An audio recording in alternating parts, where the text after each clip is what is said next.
What's up, you guys? Welcome to today's video. As you can tell by the title, we're going to be talking about the top 10 most ridiculous rules that the correctional officers enforce. And oh my god.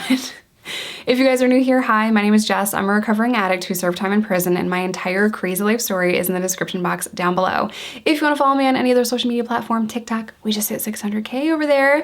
Instagram, Patreon, that's $2. It's only ever going to be $2. All of that is linked down below, as well as my vlog channel where you can see me doing vlog stuff.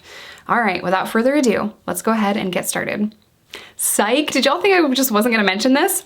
What do you think of my new background? Please let me know in the comment section down below if you guys like it, if you hate it. I kind of love it, but I definitely want to hear your feedback. All right, let's get into it.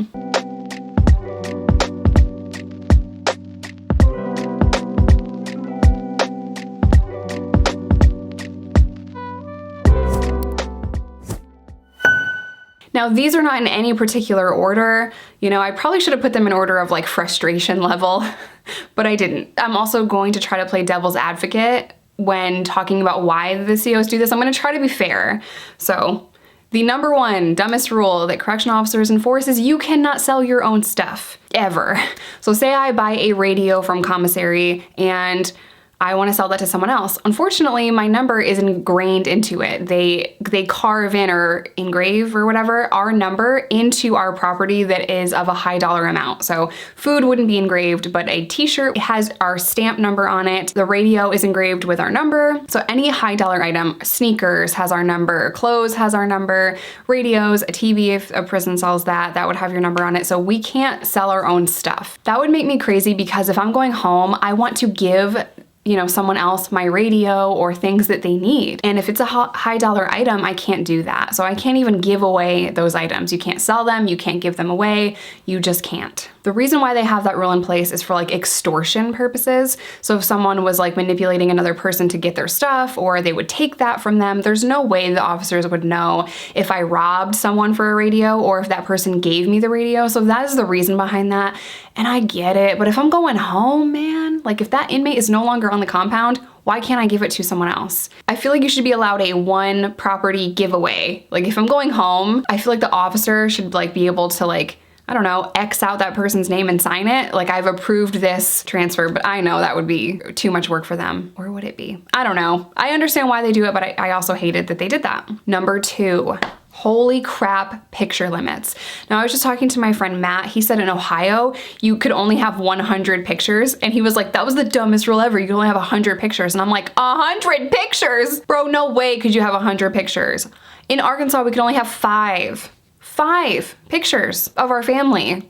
Okay, so you gotta be ruthless with that. You gotta be like, oh, sorry, mom, can't have your picture because I want cousin Stacy's picture and I have to mail this one back to you. It made no sense. So the way that my mom got around that rule is that she would put a bunch of different pictures on one piece of paper and print it out. So I had like, 20 pictures on one piece of paper, and that counts as one picture. So there's always loopholes and there's always ways to get around certain rules, and that's the way that we found to get around that, if that makes sense. So this is my prison journal, and I would also hide pictures in the back of things, like deodorant, tape. So there's pictures in here. Like here's a picture of my friend Jason who comes home soon.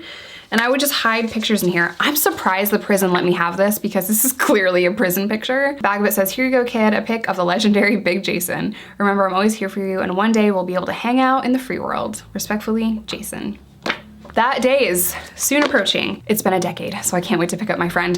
Now, the reason why they had the picture limit rule is literally just to be mean. There's no reason for that. There's no reason why you have to limit inmates' pictures other than just being awful. If you're a correction officer and you have a reason why our pictures would be limited, please let me know in the comment section. And don't tell me it's a fire hazard, because 10 pictures is not more of a fire hazard than 5.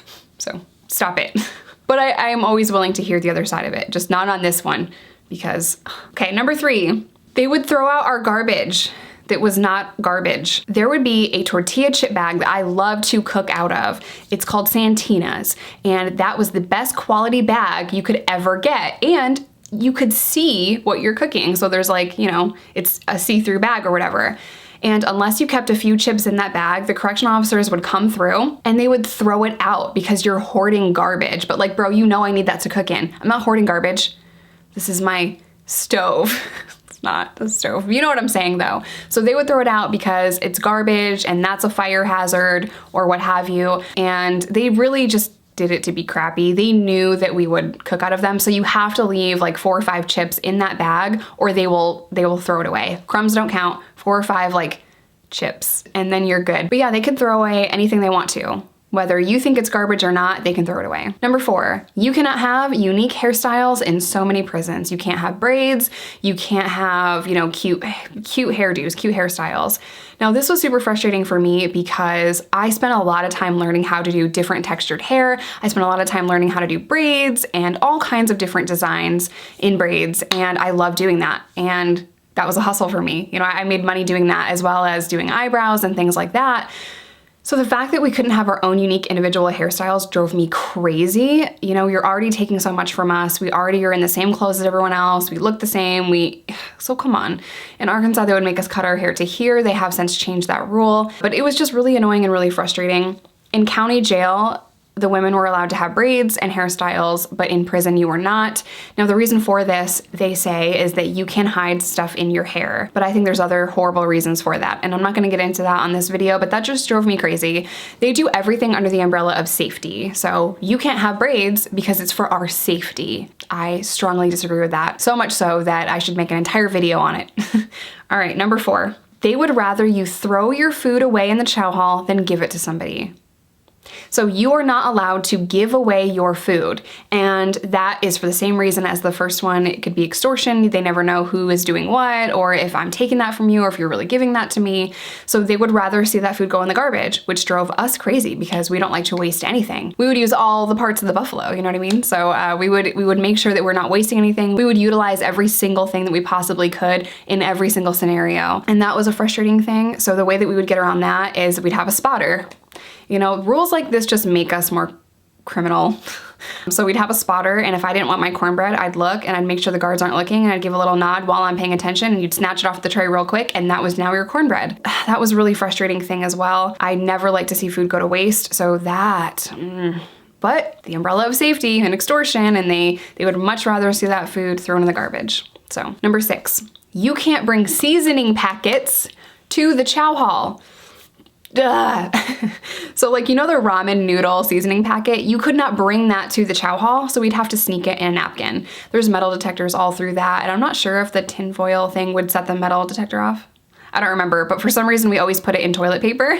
So we would take the seasoning packet, put it in some toilet paper, and then take that to the chow hall because there would be toilet paper on the chow table for a napkin. Promise you that. They do not have Bounty paper towels. They would have toilet paper in replace of paper towels sometimes, not all the time, not in every facility. I've just seen it. You know, I've definitely seen it a few times. And in county jail, we would always use toilet paper for napkins because that's the only kind of paper that you get. So cool. But yeah, you can't take a seasoning packet to the chow hall. And there's no like security violation there. There's nothing that you could tell me that somehow a seasoning packet is a dangerous thing to a guard, other than the fact that they don't want your food to taste good. And it's just mean. Like, it's just mean. You know, the food in prison is not good. So anytime that we could make it taste a little bit better, we would. Obviously. Number 7, you cannot be in an open relationship with another inmate. Now this didn't affect me, but it definitely affected a lot of my friends where they had to sneak around and be with their girlfriends. You know, there's obvious issues with that. You know, there's girlfriend drama, and again, the guards never know what is, you know, consensual and what is not. But yeah, you could not be in an open relationship. And while I do understand that, and at the same time, it never personally affected me, I did see how much that bothered other people. I was serving time in prison with 2 girls that met in prison, fell in love in prison, and they're married today, and I've been out for like 7 years. So they're still married and they're madly in love, and you know, that happens. But again, I do see where the prison is coming from in terms of that. You're not allowed to be in a relationship with another inmate because you were property of the state. I know that sounds crazy to say, but that's how it's always said to us, and you're not allowed to have sex with anyone, yourself or anyone else. That is against the rules. I had to throw that in there because you're welcome. Number 8, Too much of anything is contraband.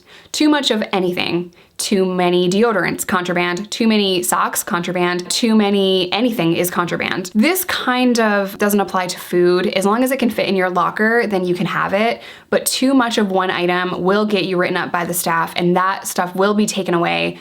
Either it'll be taken away and you'll get written up, or it'll be taken away or you'll get written up. I don't know if that just made sense, but they can choose to write you up or not. They can just choose to confiscate it if they want to. But if you have too many of one thing, then they can write you up. Now, the reason why this rule started was because escape attempts. So if you have too many t-shirts or too many uniforms or anything like that, that's contraband. That's where that started, and they just kind of put that with everything, I believe. So if you have too many clothes, they're gonna think that you're trying to escape, and they could even write you up like that. So that's a dangerous game to play in prison, and they had extended that rule to every single item, period. If you have too much mail, you have to send it home. They don't usually write you up for having too much mail because they did allow you to have that, and the item was not changed, and we'll get there in a second. But you'll just have to mail your mail home, or you'll have to throw some mail out, which I thought was absolutely ridiculous. But they don't want clutter or fire hazards in cement buildings, so okay. Number 10, changing any item you buy or receive from the state or from commissary is contraband. If I have a deodorant and I change that and I make that into something else, contraband. If I have soap and I make it chess pieces, that is a changed item, that is contraband. Any state issued item given to you, if you alter it or change it whatsoever, that is contraband. It will be thrown away, or you will be written up. This does not apply to food. You can cook up and mix things together. So this just does not apply to food, but it does apply to every single thing else.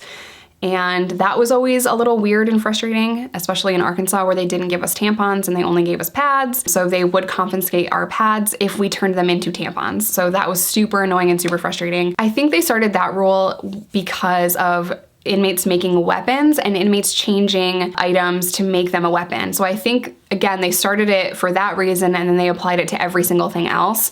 Sometimes guards can't even tell if you plan on using something for a weapon. You know, inmates are super creative when it comes to creating a weapon, and I think that's where that rule started, which I understand. But to extend that to every single thing, like you're gonna take a tampon? And I know everyone in the comments is always like, oh, the guards just worry about TSS. No, they don't. If the staff in the prison really cared about women getting TSS, and that's why they're taking our tampons from us, then they should just give us tampons, because 2 pads in a 24-hour time period is not enough, right? So if they really cared about TSS, then they would give us the proper items for our period. Okay, now this is number 11. I know this is top 10, but I want to throw this in here too. You are not allowed to get tattoos or change your appearance.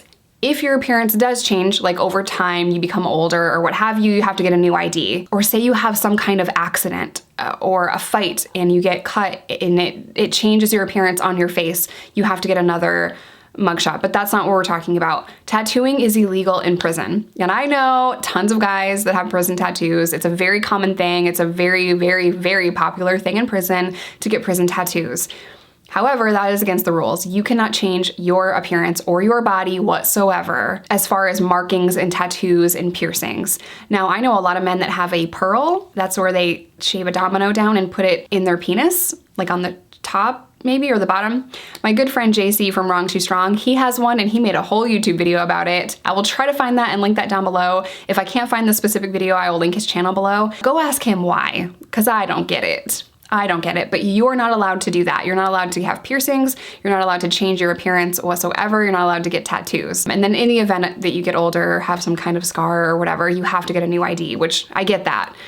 As far as tattoos, this again falls under the umbrella of safety. You know, they're trying to make sure the inmates don't get any infections like HIV or hepatitis. And I understand that, which is the reason why I never got a prison tattoo, which I know is ironic because I was an intravenous user. I never found a female tattoo artist in prison that I thought was talented enough to give me a tattoo.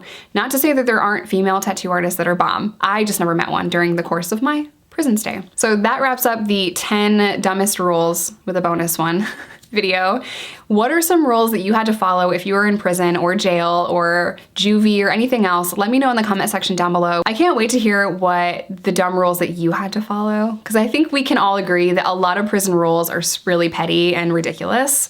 I'm gonna end today's video here. As always, I love you guys. Stay safe, stay sober, do not break the law, and I will see you in my next one.